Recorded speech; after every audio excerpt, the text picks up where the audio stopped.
बोलो जयकारा बोल मेरे श्री गुरु महाराज की जय।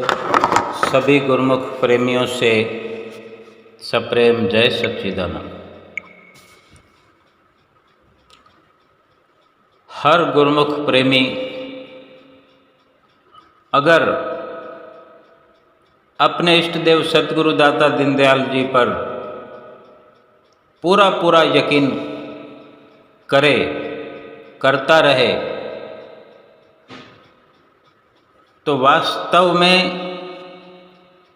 जब भी हमें विपदा का सामना करना पड़ता है, दुखों का सामना करना पड़ता है, हम पूरे यकीन से समझ लें कि श्री गुरु महाराज जी हमारे साथ हुआ करते हैं। तभी तो हम कष्टों से ऊपर उबर जाते हैं, कष्टों का मुकाबला कर पाते हैं और वो कष्ट दुख देखते ही देखते गायब हो जाते हैं। हमारा भरा पूरा परिवार हमारे साथ में, हम नित्य प्रति परिवार में रहकर कई तरह से अगर हम विचार करें कि अगर दुनिया को देखते हैं तो ढेरों दुख, ढेरों कलेश उनके जीवन में हमें नजर आते हैं और हम अपने जीवन से, अपने परिवार से उन परिवारों की तुलना करते हैं तो अपने आप को हर स्थिति में महफूज पाते हैं और प्रयास करें समझने का तो यही समझ में आता है कि हम जैसे बहुत कम इस दुनिया में श्री परमहंसों के आशीर्वाद और उनकी छत्र छाया के तले जीवन व्यतीत करने वाले गिने चुने लोग हैं। अगर हमारे जीवन में खुशहाली है, महापुरुष तो श्री गुरु महाराज जी तो इशारा करते ही रहते हैं कि मेरा दीदार चाहते हो तो दिलदार बने रहना। ये श्री गुरु महाराज जी का इशारा है। सतगुरु जी फरमाते हैं, अगर हमारा दीदार चाहते हो तो दिलदार बने रहना, हर जख्म सहने को तैयार बने रहना।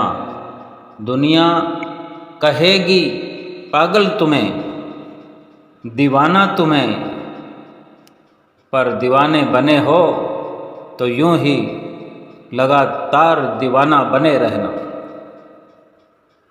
ये बेशक 2 लाइनें हैं, लेकिन विस्तार से समझें तो बहुत बड़ा सारांश है इसका, बहुत बड़ा राज है इसमें, बहुत गहराई है कि खुले शब्दों में महापुरुष फरमान करते हैं कि जख्म सहने को तैयार रहना।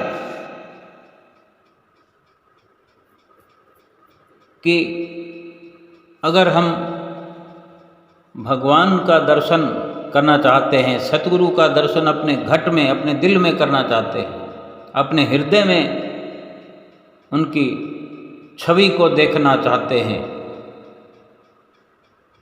तो दिलदार बनकर रहना होगा। यानी हम दिल वाले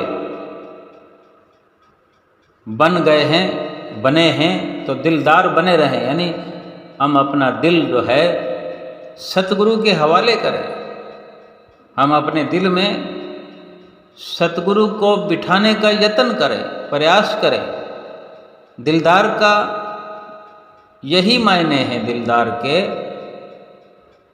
कि दिल समर्पण करने में कभी भी कंजूसी न करें, दिल में और दिल को खाली करके दिल में सतगुरु को बिठाने में भी कंजूसी ना करें।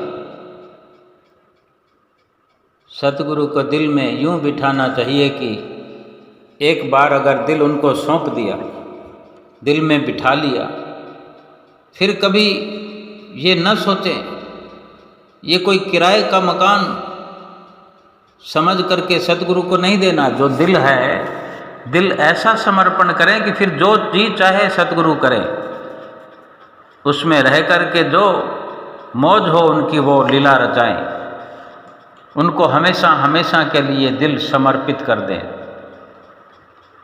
इसी दिल में सतगुरु जब विराजमान हो जाते हैं, हो जाएंगे, फिर हमारा बाल बांका भी नहीं हो सकता। हमने दिलदारी सतगुरु को दिखा दी, अगर जख्म भी हमें सहने पड़ेंगे। जख्म कई प्रकार के होते हैं, दुनिया वालों से बहुत कुछ सुनना पड़ता है। वो शब्द जो दुनिया वालों से सुनने पड़ते हैं वो जख्मों से भी गहरे होते हैं।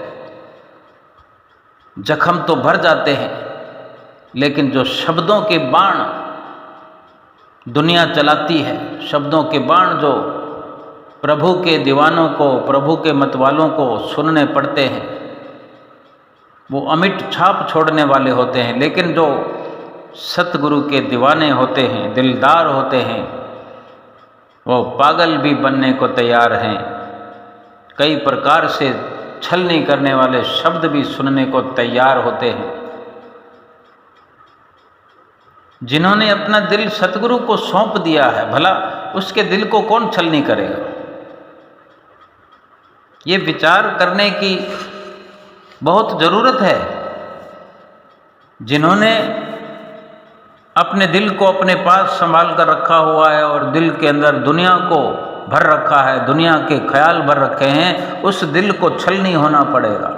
एक बार नहीं 100 बार होना पड़ेगा, 100 बार नहीं 1000 बार और लाखों बार छलनी होना पड़ेगा। घाव पर घाव दुनिया देती है,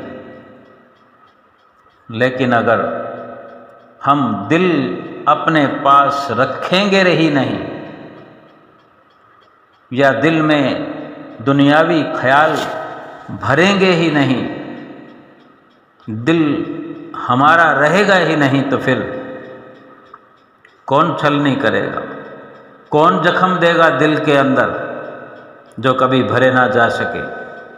सतगुरु जाने, सतगुरु का काम हमें क्यों परवाह होनी चाहिए?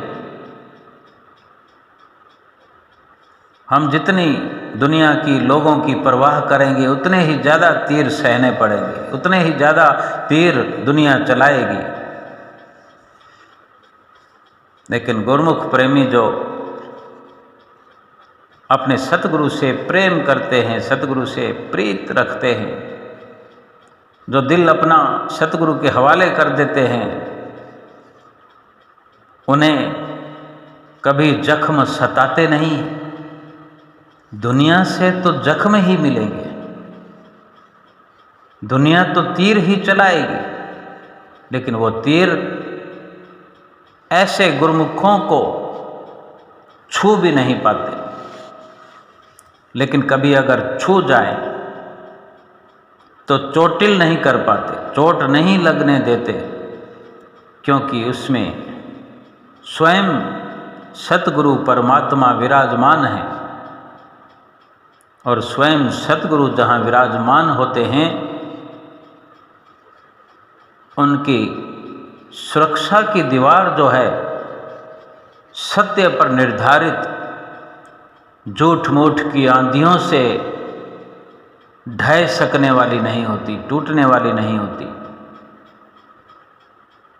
ऐसे ही जीवन को व्यतीत करने में बड़ी सरलता हो सकती है, और ऐसा ही जीवन गुरमुख प्रेमियों को व्यतीत करना चाहिए। सतगुरु हमारी कितनी रक्षा करते हैं, कितनी संभाल करते हैं, क्या हमने कभी अनुमान लगाया? कभी हमने विचार किया कि सतगुरु हमारी कितनी चिंता करते हैं, किस कदर हमारी रक्षा करते हैं, किस कदर हमारी संभाल करते हैं, हमें पता भी नहीं होता, और सतगुरु रक्षा करके चले जाते हैं। किसी भी रूप में आ जाते हैं, किसी भी वक्त आ जाते हैं, प्रकट हो जाते हैं, या यूं कहें कि हमारे अंग संग होते हैं। जब जब भी जरूरत होती है तो प्रकट हो करके भी, गुप्त रूप से भी पल पल हमारी संभाल करते हैं, हमारी रक्षा करते हैं, हमें भक्ति के धन से माला माल करते हैं, स्वयं जागते हैं और अपने गुरुमुख प्रेमियों को सुख की नींद सुलाते हैं। कुर्बान है मेरा दिल ऐसे सतगुरु के चरणों में। एक बड़ी ही विचित्र सुंदर लीला पंचम पातशाही गुरु महाराज जी के समय की हम श्रवण करने का प्रयास करते हैं कि जो वास्तविकता है वो शायद हम बड़ी आसानी से समझ नहीं पाते, क्योंकि हमारी अल्प बुद्धि है, हमारी इतनी समर्थता नहीं है कि जब तक सतगुरु हमें वो आँख नहीं देते, वो समझ नहीं देते, तब तक हम नहीं समझ पाते।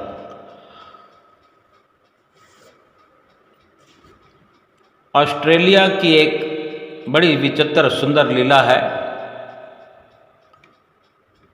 कुछ पुरानी बात है ये कि ऑस्ट्रेलिया में एक पति पत्नी भगत भगतानी रहा करते थे, और एक बच्चा उनका छोटा उनके साथ था, और वो दोनों पति पत्नी जो हैं नौकरी करते थे। उनके जीवन में एक समस्या थी, सभी के जीवन में समस्याएं होती हैं, लेकिन जिनको अपने सतगुरु पर विश्वास होता है, जो सतगुरु की दीवानगी में जीवन व्यतीत करते हैं, सतगुरु की यादों में, सतगुरु के वचनों पर अमल करते हुए जीवन व्यतीत करते हैं, सतगुरु की आज्ञा व मौज पर चलते हैं, तो किस प्रकार सतगुरु उनके जीवन में जाने और अनजाने चमत्कार करते रहते हैं। हम गुरुमुख प्रेमियों को तो कानों कान खबर भी नहीं होती कब सतगुरु हमारा कायाकल्प करके चले जाते हैं। समस्या ये थी उनके जीवन में कि दोनों जो नौकरी करते थे, पर उनके ड्यूटी का जो समय था वो अलग अलग था, लेकिन 2 घंटे का फर्क था टाइम में।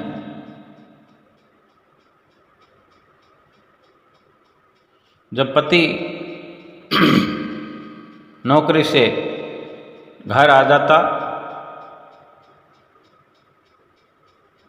तो पत्नी को 2 घंटे पहले जाना पड़ता था, यानी एक आए और दूसरा जाए, तब तो जो घर रहने वाला होता है वो बच्चे को संभाल लेता है। लेकिन इस प्रकार 2 घंटे का समय आगे पीछे हो कि पति आए नहीं और पत्नी को पहले जाना पड़े, तो उस वक़्त में बच्चे को संभालना मुश्किल होता है। सो मजबूरन वो अपने बच्चे को 2 घंटे के लिए अकेले ही घर में छोड़ के जाना होता था, जो वहाँ के कानून के सख्त खिलाफ ये काम है कि अगर वहाँ की सरकार को पता लगे तो वो दंड के अधिकारी बन सकते थे। उनके जो पड़ोस में कोई रहने वाला था वो इस कार्रवाई को रोज़ देखता था कि इनके घर में बच्चा है, लेकिन पति घर आया नहीं और पत्नी जा रही है और बच्चा घर में ही है और पत्नी जाने के बाद 2 घंटे बाद पति घर आएगा, तब तक वो बच्चा अकेला घर में रहेगा। तो चाहे कुछ भी समझकर उस पड़ोस वाले व्यक्ति ने शिकायत कर दी। पुलिस में थाने में जाके शिकायत कर दी कि ये कानून का उल्लंघन हो रहा है कि बच्चे को रोज़ 2 घंटे अकेले छोड़ा जाता है जो कि गलत है। तो जब उसने शिकायत करी तो दूसरे ही दिन या उसी दिन सुबह शिकायत की और दोपहर में उस वक़्त जब वो बच्चा अकेला होता है, अकेला होने का अंदेशा ही नहीं बल्कि यकीनन वो जो पड़ोसी देखता था कि इतने बजे से इतने बजे तक बच्चा अकेला होता है घर में, ना माँ होती है ना बाप होता है, ऐसी ही शिकायत उसने करी और उसी समय पुलिस आई और पुलिस ने दरवाजे की घंटी बजाई तो बाकायदा दरवाज़ा खुला, जो कि छोटा बच्चा तो दरवाज़ा खोल नहीं सकता। जैसे घंटी बजाया वैसे ही अंदर से दरवाज़ा खोलकर कोई बाहर सामने आया और आकर बाहर पुलिस ने सवाल किया कि हेलो सर। तो पुलिस को जवाब देने के लिए जो अंदर से बाहर आए, सफ़ेद कपड़ों में थे और दोनों भगत भगतानी ऑफिस में। पीछे क्या हो रहा है उनको पता नहीं। देखो अंदर से दरवाज़ा खोलकर बाहर आए सफ़ेद कपड़ों में बुजुर्ग और पुलिस से भी हेलो कर रहे हैं कि हेलो पुलिस सर, आप कैसे हैं। तो श्री गुरु महाराज जी ने भी जवाब दिया कि मैं ठीक हूँ। आगे बात जारी रही और पूछा गया सर आप कौन हैं। तो उन्होंने जवाब दिया कि मैं इस बच्चे का दादा हूँ। तो पुलिस वाले कहने लगे सर, ओहो ओके शुक्रिया, और सॉरी भी बोला कि सॉरी सर हमने आपको परेशान किया।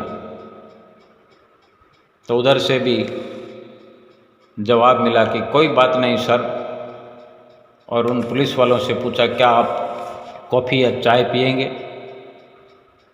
तो उन्होंने कहा नहीं सर शुक्रिया, और पुलिस वहाँ से चली गई। ये सब वो पड़ोसी देख रहा था जिसने शिकायत की थी। अगले दिन रविवार था, पति पत्नी घर पर थे, तो उसने सोचा कि इन लोगों से मिलकर माफ़ी मांग लेता हूँ, और वो उनके घर भी गया और माफ़ी मांगकर बोला कि इसके दादाजी कहाँ हैं, आज दिखाई नहीं दे रहे घर में। ये सुनकर वो दोनों पत्नी एक दूसरे का मुंह देखने लगे, एक दूसरे को देखकर हैरान होने लगे और बोले कि आप किसकी बात कर रहे हैं और किस बात की माफ़ी मांग रहे हैं। और इसके दादाजी की बात कर रहे हैं तो दादाजी तो यहाँ कभी आए ही नहीं। तो वो बोला पड़ोसी कि ऐसे कैसे हो सकता है, मैंने कल ही उनको देखा है। और फिर सारी कहानी बताई उसने कि किस प्रकार मैंने ही शिकायत की थी और किस प्रकार पुलिस के आने पर सफ़ेद कपड़ों में लंबी कद काठी वाले एक बुजुर्ग ने भीतर से दरवाज़ा खोलकर बाहर आकर पुलिस से बात की। तो सारी कहानी जो उसने बताई, तो इतनी कहानी के अंदर जो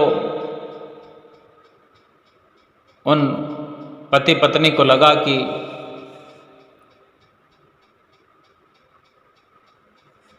और वो पड़ोसी जो पूछ रहा था कि अगर दादाजी नहीं है तो वो कह रहे थे कि मैं इस बच्चे का दादाजी हूँ, तो फिर और कौन हो सकता है? आप कह रहे हैं कि यहाँ दादाजी कभी आए ही नहीं। तब पति पत्नी बोले, वो समझ गए और उन्होंने कहा कि वो हमारे श्री गुरु महाराज जी हैं, श्री आनंदपुर हिंदुस्तान में जिनका रहने का ठिकाना है श्री आनंदपुर धाम। और जो उन्होंने स्वरूप दिखाए तब पड़ोसी बोला कि यही आए थे। अब वे पति पत्नी दोनों समझ गए कि जब हम घर से चले जाते हैं तो हमारा बच्चा घर में अकेला नहीं होता, श्री गुरु महाराज जी पूरा समय उसके साथ होते हैं। और यही बात कहते हुए दोनों भक्त भक्तानी आपस में एक दूसरे के गले लग के रोने लगे।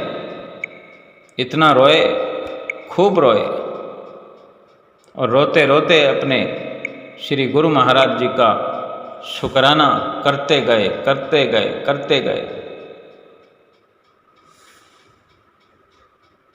और ये बात उन्होंने गुप्त रखी, पर उन्हीं के पड़ोसी ने सबको बताना शुरू कर दिया कि हिंदुस्तान के श्री आनंदपुर धाम में रहने वाले कोई गुरु हैं जो इन पति पत्नी के घर रहते हैं, और इन पति पत्नी को ही पता भी नहीं है। केवल मुसीबत की घड़ी में ही उनको मैंने भी देखा और पुलिस ने भी देखा कि बच्चे की रखवाली करने के लिए उनके दादाजी हैं, और सही मायने में वाकई वो पिताओं के पिता हैं, शहंशाहों के शहंशाह हैं, परम पिता हैं, परमेश्वर हैं, परम ब्रह्म परमेश्वर हैं। अब हम विचार करें कि क्या हमें यकीन नहीं होता कि हमारी कितनी ही परेशानियां, कितने ही दुख, कितनी ही मुसीबतें सतगुरु दूर करते होंगे, करते ही हैं। अगर सतगुरु हमारी परेशानियां दूर न करते होते तो क्या हम इतना महफूज रह पाते इस दुनिया में? इस जलते हुए अंगारों वाली दुनिया में क्या हम ठंडक और शीतलता प्रदान करने वाले श्री गुरु महाराज जी की छत्र छाया में रह पाते? ये श्री गुरु महाराज जी का उपकार है कि वो अपने गुरमुख प्रेमियों के सिर पर कृपा से भरपूर हाथ रखे हुए होते हैं। उनके भीतर और बाहर की हर वक्त संभाल करते हैं। गुरमुख प्रेमियों के जीवन में कोई और नहीं जो उनकी रक्षा करता हो। रही बात किसी भी प्रकार के सुख की और दुख की, तो सभी दुखों और सभी सुखों का कारण तो मन है।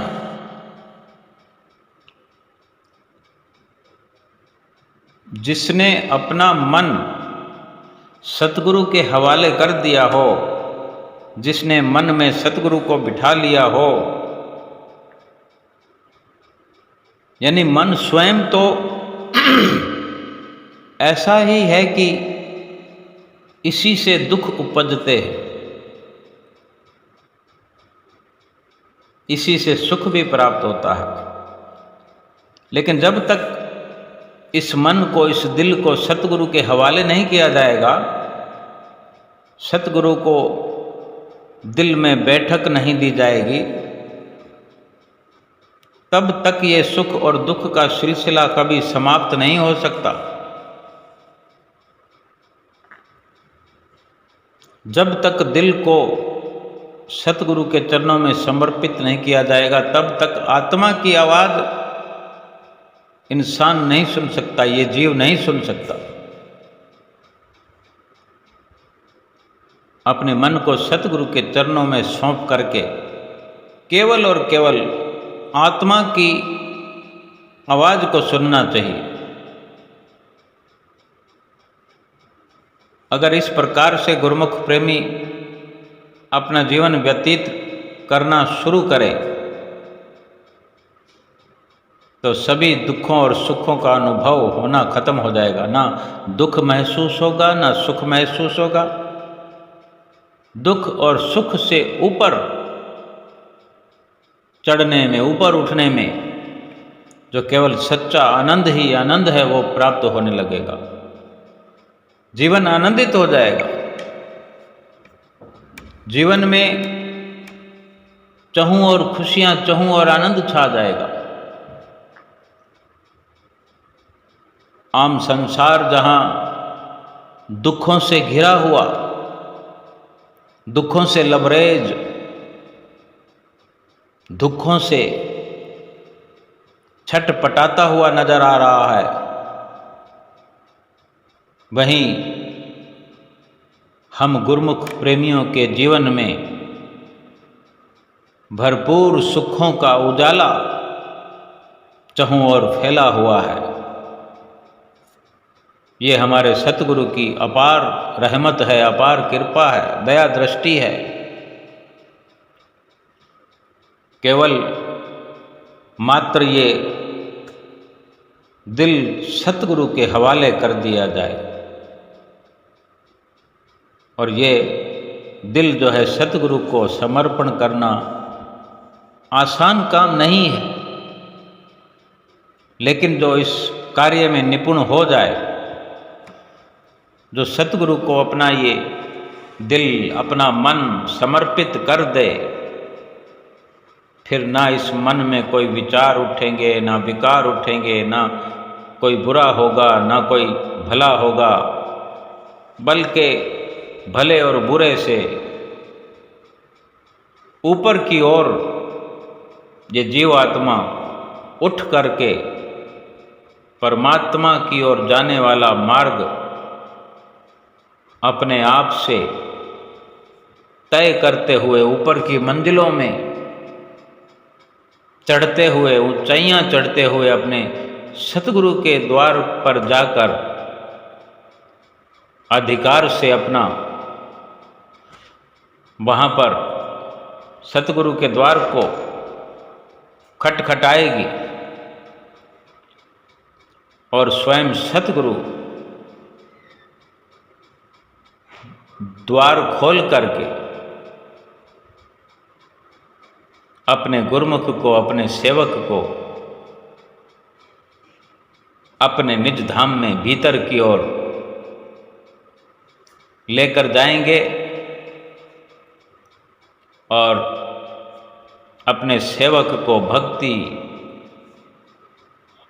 और नाम से भरपूर करेंगे, झोलियां भरेंगे,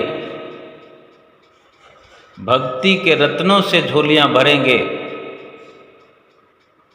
और भक्ति के रत्न, भक्ति के हीरे मोती प्राप्त करके सेवक माला माल हो जाएगा। कंगाली से उसका हमेशा हमेशा के लिए कोई वास्ता नहीं रहेगा, और भक्ति के धन से माला माल हो करके हर पल, हर घड़ी खुशियों से भरा हुआ जीवन व्यतीत करेगा। खुशियां ही जीवन में फैलती रहेगी, खुशियां ही भरपूर जीवन में होती रहेंगी,